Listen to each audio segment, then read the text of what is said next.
Hi കൂട്ടുകാരെ, എല്ലാവർക്കും സുഖമല്ലേ? അപ്പം നമ്മളിന്ന് ഉണ്ടാക്കാൻ പോകുന്നത് കുറച്ച് എരിവും മധുരവും പുളിയും എല്ലാം ഉള്ള നല്ലൊരു നാരങ്ങ അച്ചാറാണ്. അതിനു വേണ്ടിയിട്ട് ഒരു 12 ഇതുപോലത്തെ നല്ല പഴുത്ത മഞ്ഞ കളറിലുള്ള നാരങ്ങ തന്നെ എടുക്കുക.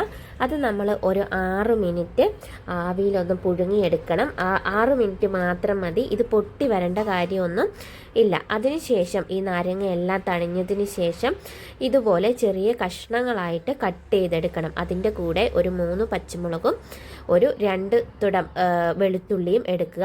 ഒരു മീഡിയം സൈസിലുള്ള ഒരു ഇഞ്ചിയും അത് ഇതുപോലെ ചെറിയ കഷ്ണങ്ങളായിട്ട് നമുക്ക് കട്ട് ചെയ്തെടുക്കാവുന്നതാണ്. അപ്പോൾ ഈ അച്ചാർ നമ്മൾ പുറത്ത് വെച്ചിരുന്നാലും ഒരുപാട് മാസം നമുക്ക് കേടുകൂടാതെ സൂക്ഷിച്ചു വെക്കാൻ വേണ്ടിയിട്ട് പറ്റും. അത്രയും നല്ല ഒരു അച്ചാറാണ്. അപ്പോൾ ഇത് ഉണ്ടാക്കിയത് ഞാനല്ല, അതുവിക്കിന് ഒരു അമ്മമ്മയുണ്ട്, ഗീതമ്മമ്മ എന്നാണ് അവരുടെ പേര്. അവർ ഉണ്ടാക്കിയതാണിത്. അപ്പോൾ അത്രയും ടേസ്റ്റാണ് ഇത് കഴിക്കാൻ വേണ്ടിയിട്ട്.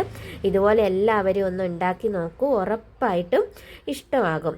അപ്പോൾ ഇതെല്ലാം കട്ട് ചെയ്തെടുത്തതിന് ശേഷം നമുക്ക് ഒരു ചട്ടിയിലേക്ക് 2 കഷ്ണം ഇതുപോലത്തെ 2 കഷ്ണം വെല്ലം ആണ് വേണ്ടത്. കല്ലില്ലാത്ത വെല്ലമാണ് എടുത്തിട്ടുള്ളത്. അതിനകത്തേക്ക് ഇനി നമുക്ക് വേണ്ടത് ഒരു വിനാഗിരി, ഒരു 1/4 കപ്പ് വിനാഗിരി ചേർത്ത് കൊടുക്കണം. ഒരിക്കലും വെള്ളം ചേർത്ത് കൊടുക്കരുത്. വെള്ളം ചേർത്ത് കൊടുത്താൽ കേടായി പോകും. അപ്പോൾ ഈ വിനാഗിരിയിലേക്ക് നമുക്കിനി ചേർത്ത് കൊടുക്കേണ്ടത് ഒരു 2 പിഞ്ച് ഉലുവ പൊടി ഉണ്ടെങ്കിൽ അത് ചേർത്ത് കൊടുക്കാം. ഇനി അതല്ലെങ്കിൽ 2 പിഞ്ച് ഉലുവ ചേർത്ത് കൊടുക്കണം. ഇനി ഇതുപോലെ കട്ട് ചെയ്തെടുത്ത കഷ്ണങ്ങൾ നമുക്ക് മുഴുവനായിട്ട് ഇതിനകത്തേക്ക് ചേർത്ത് കൊടുക്കാവുന്നതാണ്. ചേർത്ത് കൊടുത്തിട്ട് എല്ലാ കഷ്ണങ്ങളും തന്നെ ഇതിനകത്തേക്ക് ചേർത്ത് കൊടുക്കുക. അതിനുശേഷം ഇതെല്ലാം കൂടെ ഒന്ന് മിക്സ് ചെയ്തെടുത്തതിന് ശേഷം ഇതിനകത്തേക്ക് ഒരു 1.5 ടേബിൾ സ്പൂൺ അച്ചാർ പൊടിയാണ് ചേർത്ത് കൊടുക്കേണ്ടത്. ഇനിയിപ്പം നിങ്ങൾക്ക് ഹോം മെയ്ഡായിട്ട് പൊടിച്ച പൊടി ഉണ്ടെങ്കിൽ അത് ചേർത്ത് കൊടുക്കാവുന്നതാണ്.